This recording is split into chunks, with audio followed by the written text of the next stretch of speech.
Nathan, you said in your interview after QPR that we need to learn from mistakes and hard lessons that we've got to come to terms with.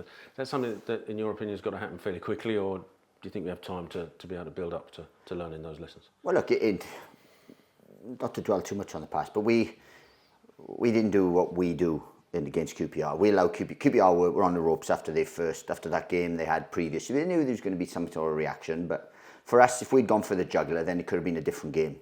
And that's what we didn't do. We allowed QPR a foothold in the game to alleviate nerves, to get the crowd on the thing and to score first. And that was the big thing. And after that, I thought we controlled the game, had a load of dominance in the game, scored.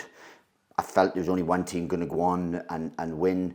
Then when we had situations that certain people should have dealt with better, and I'm not just talking about the Kalman incident, I'm talking about us having set plays, us having situations around the box. We didn't take advantage of those, and then we got punished with a sucker punch. The third goal is obsolete because we're pushing on. But there's a learning curve there for us that we need to be us. If we're the best version of us, I have no problem whatsoever. It'll be some side that needs to beat us. But when we're not, then that's when I question. I know you don't looking at assessing the seasons or parts of the season usually for about 10 or plus games, but 4 games in, 4 points. But critically in those 4 games, for large proportions of most of them, we've been the better side and probably should have come away with a lot more points than we have. Is that a sense of frustration or a sense of motivation?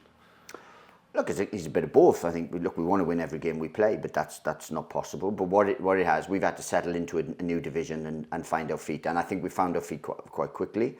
The frustration is we don't have a greater points total because arguably it was an even game at Bristol City. Yeah, we second half we were much better and we probably looked more likely to score. But that was an even game. Leicester, we categorically should have won the game. And I think if we had 2 points more, then or 3 points more, you think that would be a fair result, but it's not, and that's football, that's the Championship, and we can't cry over that. We have to put that right, and as I said, performances have been there for the majority. I think 75% of the performances have been excellent, and then it was just one that we got let down. Now, if we continue in that vein and then a little bit more clinical, then look, we'll be fine.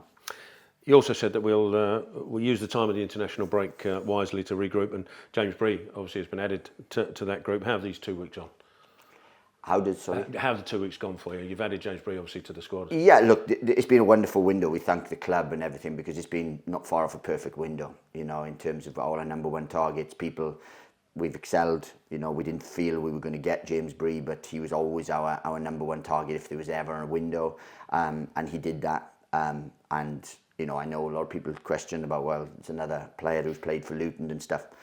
These are players that I've brought to things that have done fantastically well at this level, higher level, at every level they played for me. So that's why it is. And we only bring top footballers, top athletes, top things to this football club, and we've done that. In terms of it's been a wonderful window coupled with what we have. We still got Berry and Godden, who are huge players for us.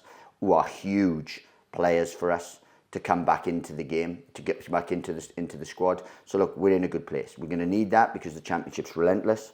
But we've used the 2 weeks to get a bit of minutes into a few people, to rest up 1 or 2, and then there's been 1 or 2 away. But look, we've got a huge game on the weekend, which we're looking forward to.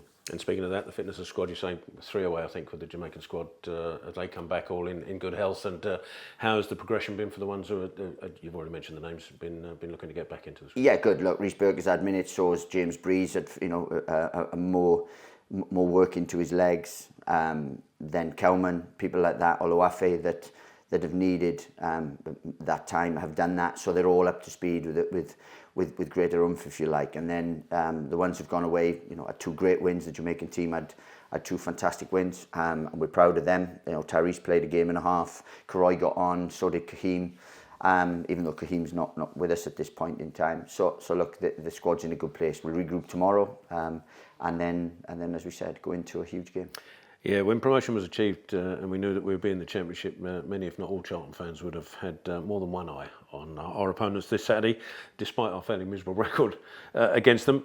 For you and the team, in the build-up to a game like this against our nearest rivals, do you allow yourself to consider how important this game is to the fans, or is it a case of just trying to blank that out? And can you allow yourself to do that? Oh, we know the importance of games. I mean, like every game's important, and then the ones against your local rivals add a little bit of zest to the game, and we're fully aware of that. But you know, we want to win the game first and foremost for Charlton Athletic and everything involved with that. We want to win it for ourselves, and we also want to win it for the fans. But you know. We understand the importance of a derby, and we know that. And the reason we understand it is because the type of game it will be, you know. And if we don't understand that, then we can't prepare ourselves in the best mental and physical way to be able to compete in a derby. So trust me, we know the importance, and we allow ourselves the importance of that, because if we don't, then it'll affect us on the day.